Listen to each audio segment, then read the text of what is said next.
경제적인 여유가 있다는 것은 자신이 무엇인가를 하고자 할 때 자유로운 상태를 의미합니다. 그러니까 내 내면을 표출하려고 하는 그런 자신감 이런 것들이 얼굴에 드러나죠. 자신감이 있으면 그 다음에 뭐든지 효율적으로 할 수 있으니까 여유가 이렇게 보입니다. 사람이 여유가 있으면 누가 옆에서 툭 건드려. 어떨까요? 훨씬 더 사람이 부드러워지죠. 그러니까 다른 사람을 배려하는 그런 표정까지 돈이 많으면 생기게 돼요. 근데 여기에 어폐가 있다는 걸 꼭 여러분들 기억하셔야 됩니다. 돈이 많은 기준은 어디예요? 50억이 있으면 많은 거예요? 10억이 있으면 많은 거예요? 1억이 있으면 많은 거예요? 그 기준은 나의 필요에 의거해요. 상대 비교로서의 부자의 개념을 가지고는 제가 지금 얘기한 여유 있고 사람들을 품어낼 수 있는 그런 얼굴 표정을 지을 수가 없죠. 그래서 경제만으로 결정되는 것은 아니고요. 마음의 부자까지 되셨을 때 그때는 표정이 달라져요. 자, 그 함의에는 지금 얘기했던 대로 마음이 부자인 것이 동시에 그의 속성으로 있지 않는 한 그 표정은 나오지 않습니다. 돈이 수백억이 있는 사람이 정말 날카로운 사람은 엄청 많죠. 마음이 부자가 아니라서 그래요. 자, 그러면 우리는 현재 마음도 좀 덜 부자고 경제적으로도 조금씩 성장해 가고 있는 자야. 나는 꿈이 100억을 모으는 것인데 현재는 내 수준이 5천만 원밖에 없어. 그래도 부자들의 표정을 자꾸 흉내내는 거야. 아침에 거울 보고 연습하고 어디 가서도 내가 지금 5천만 원밖에 없는 가난한 사람이야. 마음도 사실은 성장 과정에 있기 때문에 확신은 없어. 그래도 당당한 친절 스스로를 항상 무장하고 그렇게 행위를 자꾸 하시지 않습니까? 부자의 길이 앞당겨져요. 이 두 측면을 우리 다 같이 인정하시기 바랍니다. 진정한 부자가 되면 얼굴에 좋은 표정을 지을 수 있어. 현재 부자가 아니라도 그 표정을 배워서 따라하려고 평상시에 노력을 하다 보면 우리는 부자의 길을 더 앞당길 수 있어. 이렇게 결론 내리시기를 권합니다. 엄마를 버리시면 돼요. 세상을 버리시면 돼요. 선생님도 버리시면 돼요. 무슨 얘기냐면 우리가 어릴 때 자꾸 이제는 엄마에게 잘 보이려고 그럽니다. 무의식이에요. 우리 너무 착하니까. 학교를 가면 선생님한테 잘 보이려고 그래. 더 성장을 하면 세상에서 좋다고 하는 것에 나의 몸을 맞춰서 그래서 세상에 잘 보이려고 그래. 그래야 성공을 한다고 착각들을 하고 있다고. 그래서 그 방향을 향해서 열심히 살다가 나이가 한 40이 됐어. 나는 어디 있지? 이게 정말 내가 원하는 삶이야? 이래서 허무감에 빠지기도 하는 것이죠. 얘를 젊을 때 잡아야 돼요. 자, 그러면 어떻게 잡냐? 나의 어릴 때의 어떤 바램들 그것에 대한 기억으로 돌아가셔야 돼요. 제가 이 예를 자주 드는데요. 제 친구 중에 S대학을 나와서 벌써 재수없죠. 얘는 더 재수없어. S대학을 나와서 제일 돈을 많이 받을 수 있는 것이 그 당시에 은행이었어요. 은행에 들어가서 승승장구. 그래서 젊은 시절부터 지점장을 하고 지점장을 오래 하다가 퇴임을 했어요. 돈도 많아. 월급이 엄청 많거든. 그런데 퇴임을 하자 나는 너무 열심히 살아서 앞으로 정말 놀고 살 거야. 그리고 한 6개월을 정신없이 놀더라고요. 나랑 되게 친한 친구라서 내가 너무너무 잘 알죠. 바로 우울증이 왔어요. 이유는 두 가지. 노는 게 재미없어졌고요. 노는 것도 내가 하고 싶은 게 내가 뭘 하고 놀면 내가 가장 기쁜지를 모르는 거예요. 그냥 열심히 노는 거예요. 자, 그러면 내 인생을 이제 시작하려고 하니까 내가 뭘 좋아하는지 이거는 모범생일수록 모릅니다. 그래서 이 친구 되게 고생을 하다가요. 제가 지금 얘기한 대로 어릴 때 내가 정말 뭐를 좋아했지? 이거를 계속 반복적으로 생각한 거예요. 나무 같은 거 뭐 이렇게 모아가지고 툭툭 망치질을 하고 뭐 이렇게 뭘 만들고 이런 걸 내가 되게 좋아했네. 뭐 여러 가지 좋아했던 것 중에 그런 게 확 올라왔어. 떠올랐어요. 공부를 열심히 하는 엄마를 따라서 공부만 열심히 했지 물건을 만드는 거 해본 적이 없는 은행원 출신이에요. 지금은 목공을 하면서 완전히 새 사람으로 태어났습니다. 우울증 그런 거 없어요. 이제 하나의 예를 제가 말씀을 드리는 거예요. 그래서 저는 자기의 어릴 적을 자꾸 회상하면서 여러분들 메모를 해보시기 바랍니다. 내가 좋아하는 것 리스트 메모예요. 이걸 하라 그러면 2시간 집중적으로 하고 교수님 생각이 결국 안 나더라고요. 이렇게 얘기하시는 분들이 많아요. 그거 하시지 말고 노트에다가 내가 좋아하는 것 리스트 이렇게 해놓고 한 보름 동안 계속 쓰세요. 연필로 쓰세요. 지워야 되니까.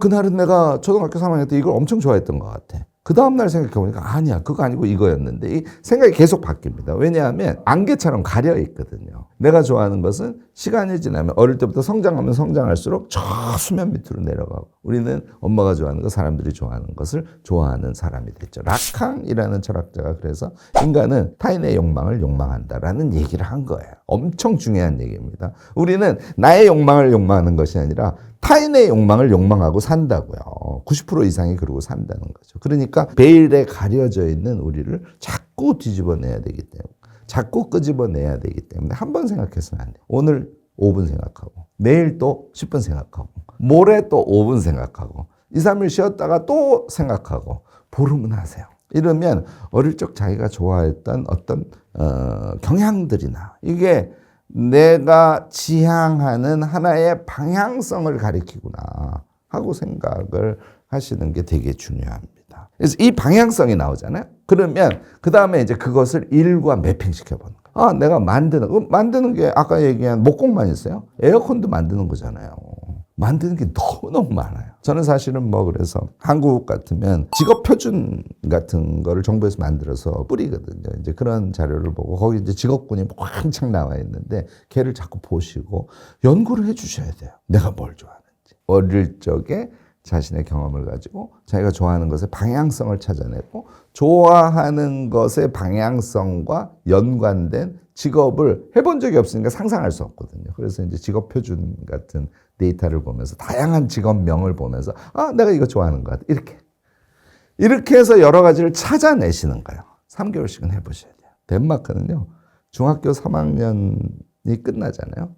우리 학년으로 치는 거예요. 그러면 고등학교 1학년 들어가는 그 사이에 1년을 꿇는 애들이 많아요. 애프터스콜레라는 정규학교예요. 정규학교인데 학제에는 안 들어가는 거지. 정부가 운영하는 학교입니다. 거기에 덴마크 아이들의 내가 계산을 해보니까 25% 정도가 그 학교를 거쳐요. 뭘 하는 거냐면 가서 지가 하고 싶은 거 하는 학교. 조건은 기숙이야. 왜? 엄마로부터 떨어뜨리는 거예요. 독립적인 한 아이로서 자기가 뭘 좋아하는지를 발견하는 1년을 애프터스콜레에서 여러 가지 시행착오를 거치면서 하는 거예요. 그리고 고등학교에 가서 자기가 좋아하는 것과 관련된 영역을 중심으로 해서 공부를 하는 거예요. 그리고 그 직업을 선택하고. 물론 이제 다 그렇지는 않겠지만 적어도 한국처럼 한 방향만 보고 입시 준비를 해가지고 대학 가가지고선 성적 순위에 맞춰서 대학을 갔더니 나는 이과를 갔지만 내가 내 운명하고 전혀 상관없는, 내가 좋아하는 거하고 전혀 상관없는, 다 우연의 산물이야. 사실 성적의 산물이야. 그런 인생을 살아가는데 어떻게 후회하지 않을 수 있겠어요. 덴마크는 되게 복받은 나라죠. 우리는 늦었지만 나이가 들어서도 내가 지금 25이야. 그러면 너무 서두르지 말고 어릴 적을 생각해 보시고 자기의 욕망의 방향성을 설정하고 직업과 매핑해 보면서 한 5개가 나왔어. 시행착오 한 2년 동안 해보시고 이게 그래도 내가 제일 좋아하는 것이군 하고 찾아서 그것을 하셔야 미친 듯이 열심히 해서 미친 듯이 전문가가 돼서 미친 듯이 돈도 많이 벌고 미친 듯이 행복한 삶을 그때 유일하게 할 수 있는 거예요. 이거 꼭 명심하시기 바랍니다. 저는 무조건 메모예요. 내가 이 사업을 해서 돈을 벌 것 같아. 왜냐면 나의 특성에 맞기도 하고, 요거는 내가 어릴 때 이걸 하면 엄청 재밌어야 했으니까 요건 나의 꿈의 방향이란 맞아. 예를 들어서 제가 지금 하는 것처럼 컨텐츠 사업을 교육과 매칭해서 하는 사업을 하고 싶어. 이렇게 쓰는 거예요. 그러면 그거를 잘 하는데 필요한 것들이 나오잖아요. 생각을 해보는 거죠. 얘를 목표라 그래요. 목표는 영어로 치면 purpose에 해당해요. 내가 그 목적을 향해서 간다는 것이죠. 근데 이 목적을 향해서 가려고 할 때 필요한 것이 뭐지? 하고 생각을 해보는 거예요. 아, 하나는 지식이 필요하네. 아, 하나는 네트워크가 필요하네. 아, 하나는 회사 조직이 필요하네. 이렇게. 그러면 내 컨텐츠 프로바이더로서의 목적에 3개의 골, 목표가 생기는 거예요. 그죠? 다시 또 분해하는 거야. 지식이 필요해. 뭔 지식이 필요하지? 아, 기록 지식이 필요하고 인문학 지식, 과학 지식, 예술 지식. 이 4개의 지식은 내가 통합적으로 마스터를 해야 컨텐츠 크리에이터로 멋있을 수 있겠네. 됐죠? 기록학은 인문학은 계속 분해하는 거예요. 제일 밑에 뭐가 나올까요? 체크리스트까지 분해해 가는 거예요. 자, 내가 네트워크를 할 거야. 그러면 네트워크를 어떻게 키워야지? 아, 일단 유튜브를 시작해야겠네. 인스타하고 요새 스레드까지 해야겠네. 이렇게. 그러면 이제 종류가 나올 거 아니에요. 그러면 얘를 어떻게 실행할지. 실행과 관련된 또 행위 과제들이 나올 거라고요.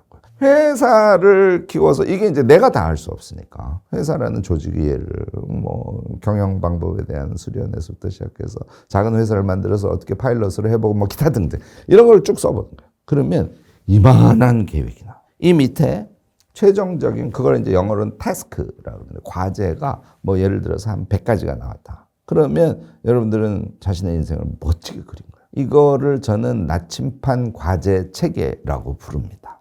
이 나침판 과제 체계를 짤 줄 아는 사람은 그러면 자기가 이제 과제 설정을 한 것에 우선순위를 정하고 거기다가 시간 산정을 해서 자신의 한 3년간의 일정에다 걔를 매핑시키면 기가 막힌 구체적인 계획이 돼요. 이런 계획을 가지고 자기의 삶을 살아갈 때 진정 성공하는 사람이 될 수 있는 거예요. 저는 왜 도대체 우리 한국의 공교육에서는 안 가르쳐 주는지 하루 동안만 집중적으로 가르치면 우리 모두가 할 수 있어요.